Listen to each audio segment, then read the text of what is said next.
Now we're going to do part 2 of the polynomials review for Unit 8. We're going to start with Objective 3, which is dividing polynomials. So as you can see on my screen, the first thing you want to do is make sure you rewrite the radicand in standard form. The radicand is what's underneath the radical symbol, and so I've already done that here. Notice in the first one, I have 5n to the fourth, but I have a 0 for n to the third. You do need something for every degree less than the highest degree as you go down. So if there was no n to the third, like in the original problem, you need to make sure you put a 0 as the coefficient when you're going to divide polynomials. For long division, what you want to do after you rewrite the radicand in standard form is you always think about the first thing in the divisor, the first term. How do I turn 5n into 5n to the fourth power? Well, to do that, I would multiply by n to the third power. N to the third power times 5n gives me n to the fourth power. N to the third power times 10 gives me 10n to the third power. Now, just like in long division in elementary school, you're going to subtract those terms.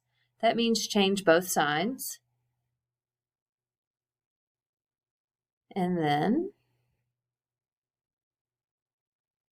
subtract. So 5n to the fourth minus 5n to the fourth, those cancel out. 0n to the third minus 10n to the third gives me negative 10n to the third. And then, just like in elementary school, you're going to bring down the next term. Okay, now you're going to start the process all over again. What times 5n is going to give me negative 10n to the third? That is negative 2n squared. Then I multiply. Negative 2n squared times 5n is negative 10n to the third. Negative 2n squared times 10 is negative 20n squared. Then we subtract, which means change both signs. And when I do that, the first part should cancel out, and 5n squared plus 20n squared gives me 25n squared. And again, we bring down the next term, which is 20n. Now, same process again. What times 5n is going to give me 25n squared? That's 5n. 5n times 5n is 25n squared. 5n times 10 is 50n. Again, we subtract, so change the sign of both terms.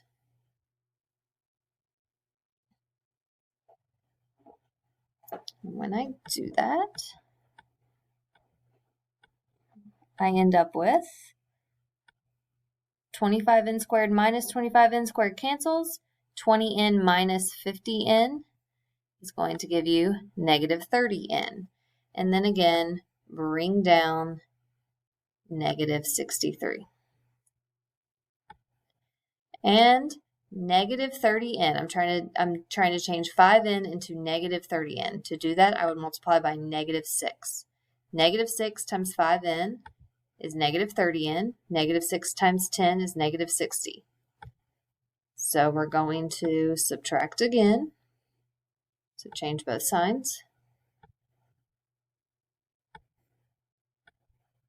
And when we subtract, those cancel. Negative 63 plus 60 gives me negative 3.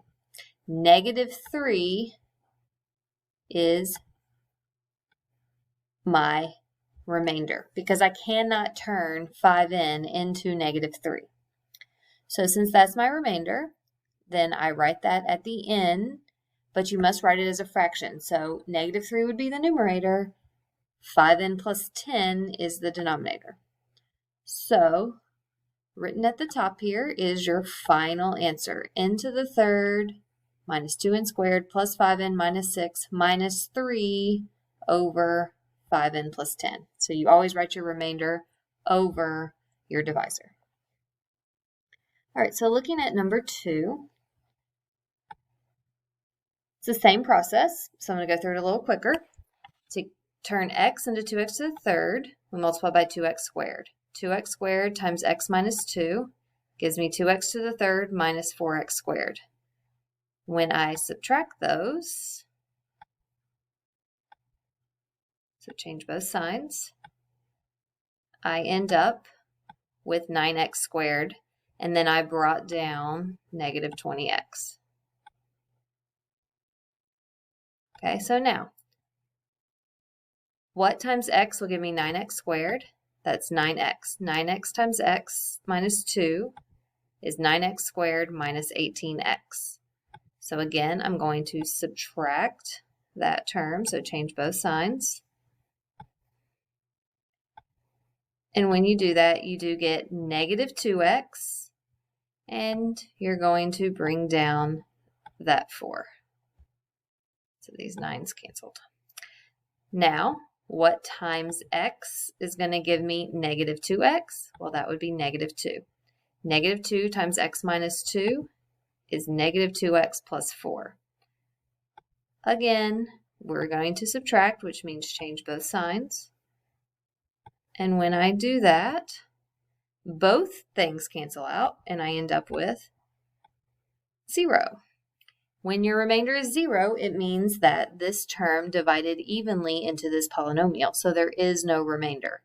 So that means that x minus 2 is a factor of this polynomial, and this is my final solution when I divide. Now, moving along to synthetic division. So if you scroll down, look down on your page, go down to number 3.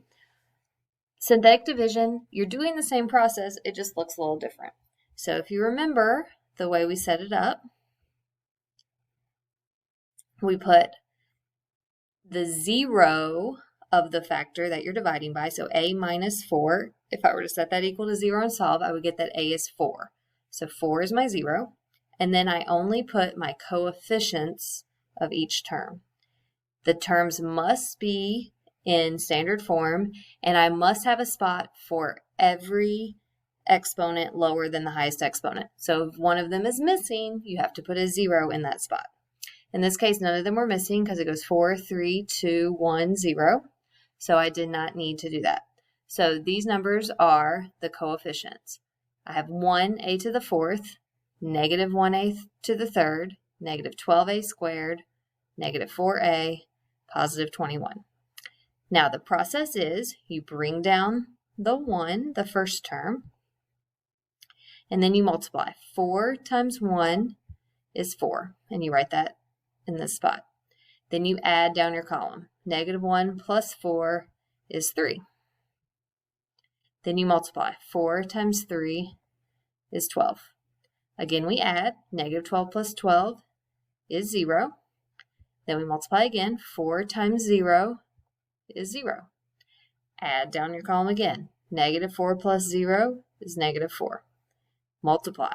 4 times negative 4 is negative 16. We add down that column and we get 5. So if you remember, the very last term in the row is your remainder. That's what this question is asking me. What is the remainder? So my answer is 5. Number 4 is very similar. So we're going to set it up much the same way. We put our 0 in the box, and then the coefficients of every term of the polynomial in standard form. Again, nothing was missing, so there's no zeros. It was already in standard form, so I just wrote all the coefficients in order. So bring down your 2, and then multiply and add to go through. Negative 5 times 2, negative 10. Add down your column, you get 3. Negative 5 times 3 is negative 15. Add down your column, you get 5. Negative 5 times 5 is negative 25. Add down your column, you get 5. Negative 5 times 5 is negative 25 again. Add again, you get 5.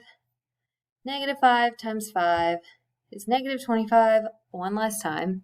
Add down the column, and you do get 7. So remember, the last term when you finish is always the remainder.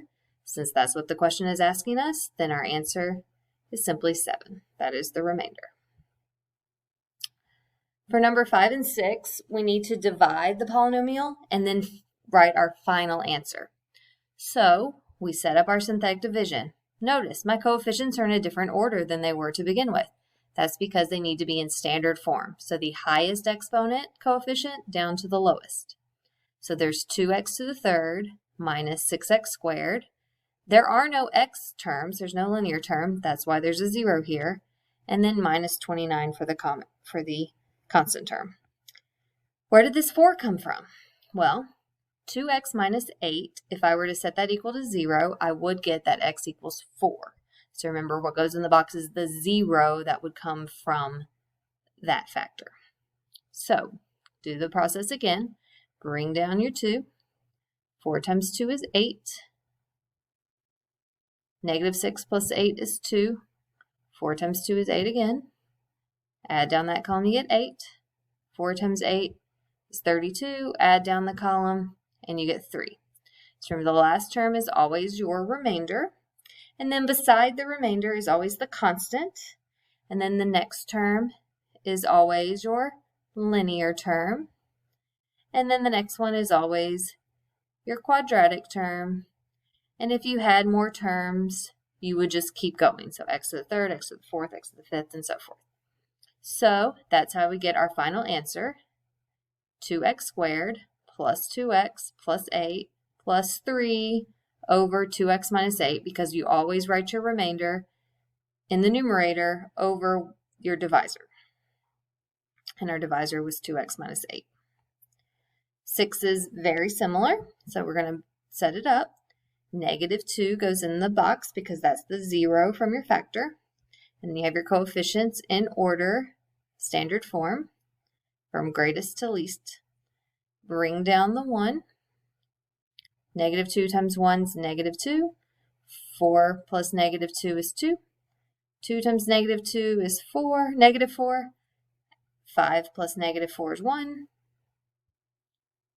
Negative 2 times 1 is negative 2. 3 plus negative 2 is 1. The last term is always the remainder.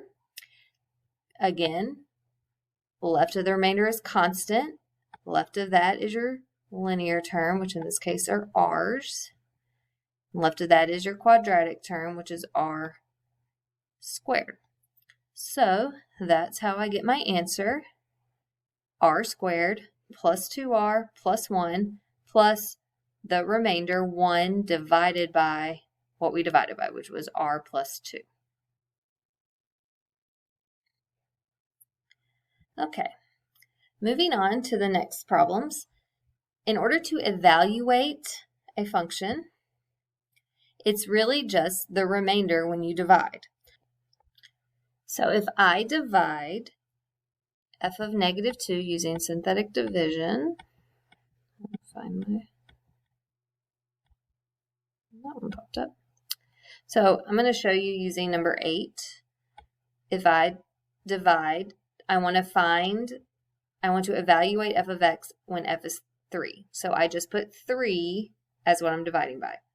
Then I do synthetic division, so I rewrite my problem in synthetic division. Notice I have a 0 because there is no linear term. So if I go through and add and multiply,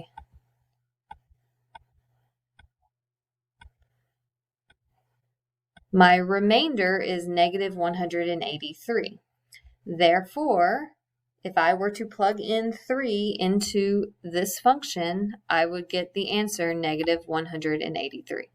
So the remainder is always, the remainder is what you would get if you plugged in that number into your formula. So that's how you would evaluate it.